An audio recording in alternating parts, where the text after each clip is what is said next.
wabarakatuh Ibu. Selamat pagi. Perkenalkan Ibu, nama saya Perawati Mutiara Anjani. Saya biasa dipanggil Perawatita. Boleh Ibu sebutkan namanya siapa? Rini Kusmiati. Rini Kusmiati. Boleh saya lihat nggak namanya Ibu?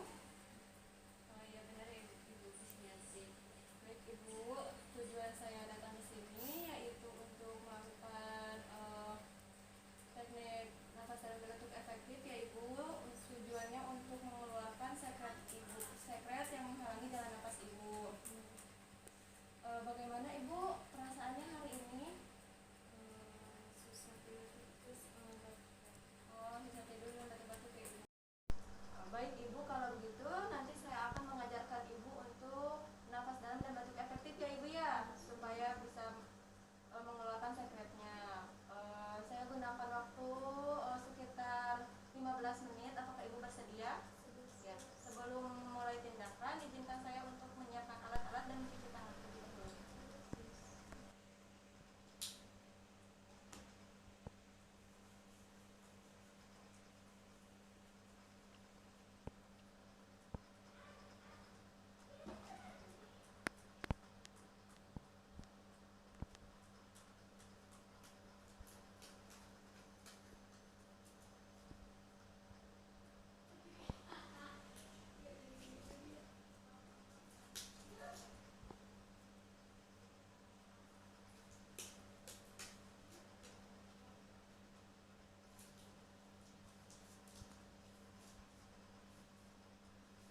Baik Ibu, saya akan mulai saja ya.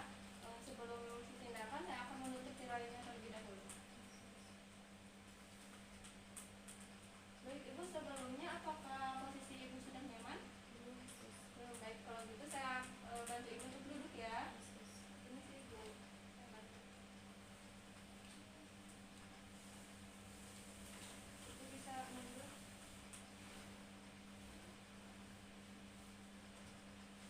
Bagaimana Ibu? Apakah posisinya sudah nyaman? Baik, kalau begitu saya akan ajarkan terlebih dahulu ya Ibu. Jadi yang pertama-tama Ibu bisa letakkan tangan Ibu di abdomen, di bawah sisi iga, di bawah iga, seperti ini. Nanti Ibu bisa tarik napas secara perlahan melalui hidung, kemudian hembuskan melalui mulut selama 3 kali, sebanyak 3 kali ya. Saya contohkan ya Ibu. Tarik nafas, kemudian hembuskan. Tarik nafas, kemudian hembuskan. Tarik nafas. Yang ketiga kali Ibu tahan dulu selama 1 sampai 3 detik ya Bu. Tarik nafas. Tahan 1, 2, 3, batukan. Seperti itu. Apakah Ibu paham? Kalau begitu kita mulai ya Ibu. Saya akan membimbing Ibu. Saya pasangkan dulu. Bentar ya Bu.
ajarkan kepada ibu secara mandiri ya ibu. Sebelum saya pamit, apakah ada yang ingin dipertanyakan ibu? Tidak ada. Baik ibu, nanti saya akan kembali ke sini sekitar pukul 2 siang nanti. Jika seperti itu, jika sewaktu-waktu ibu membutuhkan saya, ibu bisa memencet bel yang ada di samping ibu, atau ibu bisa meminta tolong kepada keluarga ibu untuk menghubungi saya di ruangan keperawatan ya ibu. Baik ibu, saya permisi dulu. Selamat beristirahat dan semoga cepat sembuh ibu.